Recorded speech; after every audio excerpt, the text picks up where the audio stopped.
ఉమ్మడి కృష్ణా జిల్లాలోని మచిలీపట్నం రాజకీయాలు సలసలా మరుగుతున్నాయి. మాజీ మంత్రి వైసీపీ సీనియర్ నాయకుడు పేర్ని నాని, అదేవిధంగా ప్రస్తుతం ఎక్సైజ్ శాఖ మంత్రిగా ఉన్న టీడీపీ సీనియర్ నాయకుడు కొల్లు రవీంద్ర మధ్య రాజకీయాలు తీవ్రస్థాయిలో వేడెక్కాయి. ఉద్దేశపూర్వకంగానే తమను వేధిస్తున్నారని, తమపై అక్రమంగా కేసులు పెడుతున్నారని మంత్రి పేర్ని తీవ్ర విమర్శలు గుప్పించారు. అంతేకాదు బియ్యం అక్రమాలకు సంబంధించి తన సతీమణిని సీఐ దూషించారని, దీంతో తాను మానసికంగా చచ్చిపోయానని కూడా ఆయన వ్యాఖ్యానించారు. సాధారణంగా మచిలీపట్నం రాజకీయాలు గడిచిన దశాబ్ద కాలంగా వాడి వేడిగా సాగుతున్నాయి. గతంలో పరిస్థితి ఎలా ఉన్నా వైసీపీ హయాంలో మంత్రిగా ఉన్న పేర్ని నాని అప్పటి మాజీ మంత్రిగా ఉన్న కొల్లు రవీంద్రపై అక్రమంగా కేసులు బనాయించారని, ఆయన్ను అరెస్టు కూడా చేయించారని పెద్ద ఎత్తున టీడీపీ నాయకులు ఉద్యమించిన విషయం తెలిసిందే. అప్పటి నుండి ఇరుపక్షాల మధ్య రాజకీయాలు జోరుగానే సాగుతున్నాయి.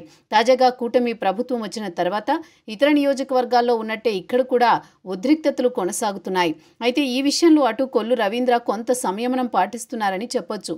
ఎందుకంటే బలమైన క్యాడర్ ఉండడం, ప్రజల్లో ఒక మంచి నాయకుడిగా ఆయనకు పేరు తెచ్చుకున్న కారణంగా స్థానికంగా దూకుడు ప్రదర్శించకుండా చాలా ఆలోచించి అడుగులు వేస్తున్నారు. ఇక అధికారం కోల్పోయిన పరిస్థితి, రెండోది స్థానికంగా క్యాడర్ దూరంగా ఉండడం, గత ఎన్నికల్లో తన కుమారుడికి ఆశించిన విధంగా ఓట్లు రాకపోవడం వంటి కారణాలతో పేర్ని సతమతమవుతున్నారని వైసీపీలో జరుగుతోన్న చర్చ. దీనికి తోడు పార్టీ పరంగా కూడా ఆయనకు పెద్దగా బలం కనిపించడం లేదు. సీనియర్ నాయకులు అంతర్గత చర్చలో వ్యాఖ్యానిస్తున్నారు. సహజంగా పేర్ని నాని అంటే బలమైన కాపు సామాజిక వర్గంలో గుర్తింపు తెచ్చుకున్న నాయకుడిగా గడిచిన 5 సంవత్సరాలు వ్యవహరించారు. అయితే పవన్ను దూషించడం, సవాళ్లు విసరడం, మంత్రిగా ఉన్నప్పుడు చేసిన వ్యాఖ్యలు వంటివి కాపు సామాజిక వర్గంలో పేర్ని నానిని దూరం పెట్టాయి. ప్రస్తుతం ఈ ప్రభావం పేర్నిపై ఎక్కువగా కనిపిస్తోందని చెబుతున్నారు పరిశీలకులు. దీంతో ఆ ఒత్తిడి, ఇటువైపు రాజకీయంగా ఎదురవుతోన్న దెబ్బలు కారణంగా పేర్ని కాస్త సంయమనం కోల్పోతున్నారనేది సందేహంగా మారింది.